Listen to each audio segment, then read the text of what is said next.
नमस्कार दोस्तों, स्वागत है आप सभी का आपके अपने इस YouTube channel star studies centre पर। इस वीडियो में हम लोग देखेंगे हाल ही में सिद्धार्थ विश्वविद्यालय कपिलवस्तु सिद्धार्थ नगर द्वारा कराया गया बीएससी पंचम सेमेस्टर बॉटनी द्वितीय प्रश्न पत्र को। जिन छात्रों की परीक्षा अभी नहीं हुई है, जैसे अवध विश्वविद्यालय का पेपर अभी नहीं हुआ है, बुंदेलखंड विश्वविद्यालय झांसी का पेपर नहीं हुआ है, और जहां भी पेपर नहीं हुआ है और आप बीएससी पंचम सेमेस्टर के छात्र हैं और बॉटनी आपने सब्जेक्ट के रूप में ले रखा है, तो ये वीडियो आप सभी के लिए महत्वपूर्ण होगी। बॉटनी प्रथम प्रश्न पत्र का पेपर फर्स्ट का वीडियो मैंने ऑलरेडी बना दिया है। यदि आपने नहीं देखा है तो डिस्क्रिप्शन में लिंक दिया गया है, जाकर के देख लीजिए। डेफिनेटली आपके पेपर में वहां से क्वेश्चन जरूर मैच होंगे। तो यहां पे आप लोग देख सकते हैं BSc fifth semester examination 2023-24। Subject की बात करें तो बॉटनी है, पेपर की बात करें तो पेपर सेकंड है, पेपर या फिर कोर्स टाइटल की बात करें तो आप लोग देख सकते हैं molecular biology and bio informatics, ये आपका पेपर का नाम है। वहीं पर कोर्स कोड की बात करें तो कोर्स कोड है B040502T। टाइम यहां पर देखिए इस यूनिवर्सिटी में दिया गया है 3 आवर्स 3 घंटे का समय, और मैक्सिमम मार्क्स की बात करें तो 50 मार्क्स का ये अधिकतम पेपर है।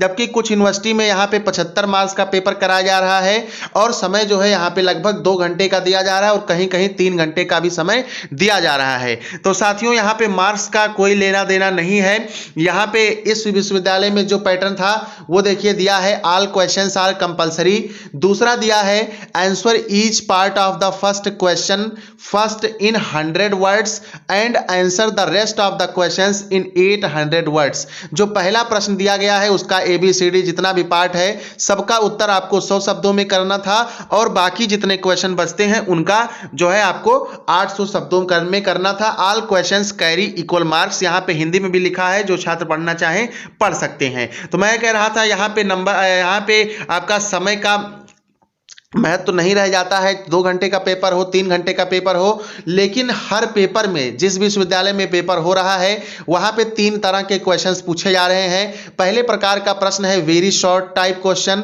फिर उसके बाद में लॉन्ग आंसर टाइप क्वेश्चन और शॉर्ट आंसर टाइप क्वेश्चन। एक बार फिर से सुन लीजिएगा। सबसे पहले very short answer type question आता है, उसके बाद शॉर्ट आंसर टाइप क्वेश्चन आते हैं, फिर लॉन्ग आंसर टाइप क्वेश्चन आते हैं। तो देखिए सिद्धार्थ विश्वविद्यालय का पहला क्वेश्चन पूछा गया था, right short notes on the following. 5 into 2 10 number का ये क्वेश्चन था। सबसे पहला इसमें देखिए सेंट्रल डोगमा था जो कि रिपीट हुआ है ना। अदर यूनिवर्सिटी का पेपर आप देखेंगे तो यहां पे देखिए क्वेश्चन रिपीट हुआ है। उसके बाद में देखिए जो दूसरा क्वेश्चन पूछा गया था, यहां पे आपसे NCBI पर टिप्पणी लिखने के लिए पूछा गया था। तीसरा ऑप्शन जो था, तीसरा क्वेश्चन जो था, तीसरा पार्ट जो था प्रथम प्रश्न का, फ्लेवर सेवर टोमेटो था। फ्लेवर सेवर टमाटर के बारे में आपको टिप्पणी लिखनी थी। उसके बाद में डी वाला देखिए तो cDNA के ऊपर आपको टिप्पणी लिखनी थी।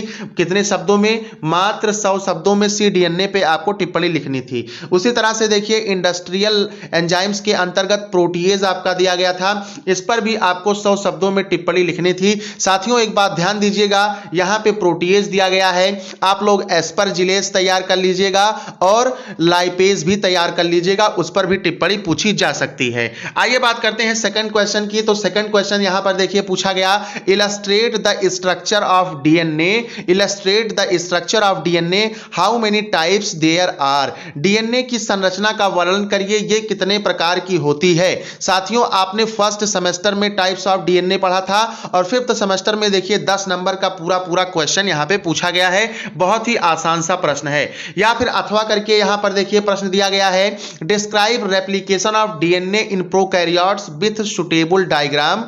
प्रोकैरियोट्स में DNA की प्रतिकृति का उपयुक्त चित्र सहित वर्णन कीजिए। ठीक है, आप सभी लोग जानते हैं DNA से DNA की कॉपी जब बनती है तो उस प्रोसेस को क्या कहते हैं? रेप्लिकेशन कहते हैं।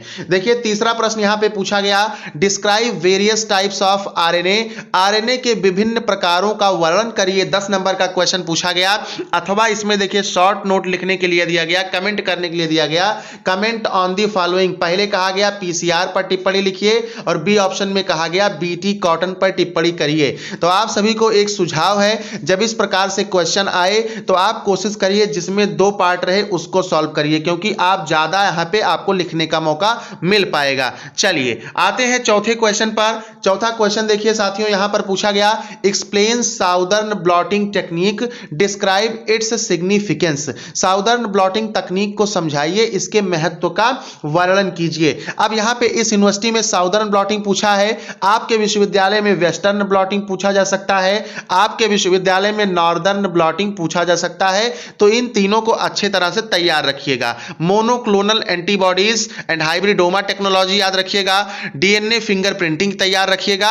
ये सारे प्रश्न बहुत ही महत्वपूर्ण हैं। इसी प्रश्न में देखिए अथवा करके दिया गया है, right short notes on the following. ये देखिए जो है 2 ऑप्शन दिया है, पहले में दिया है जीनोमिक्स के बारे में लिखिए और बी ऑप्शन दिया गया है एप्लीकेशन ऑफ बायो इन्फॉर्मेटिक्स, जैव विज्ञान के अनुप्रयोग। अब देखिए प्रत्येक को 800 शब्दों में लिखना था, तो आप ऐसे समझिए कि अगर यहां पे आप साउदर्न ब्लॉटिंग टेक्निक करते तो चलिए डेफिनेटली ये भी अच्छा हो जाता फिगर के साथ, लेकिन ज्यादा मार्क्स आपको कहां मिल जाएगा, यहां पे आप लोग 250-250 शब्द का भी अगर ये दोनों लिख देते हैं लगभग नियर अबाउट, तो आपको अच्छे नंबर मिल जाएंगे। चलिए आते हैं लास्ट क्वेश्चन पे। 5वां क्वेश्चन इस यूनिवर्सिटी में जो पूछा गया था, describe proteomics in detail. Proteomics का विस्तार से वर्णन कीजिए। अथवा के रूप में देखिए क्या दिया गया था, अथवा के रूप में दिया गया था साथियों, right short notes on the following. निम्नलिखित पर संक्षिप्त नोट्स लिखिए।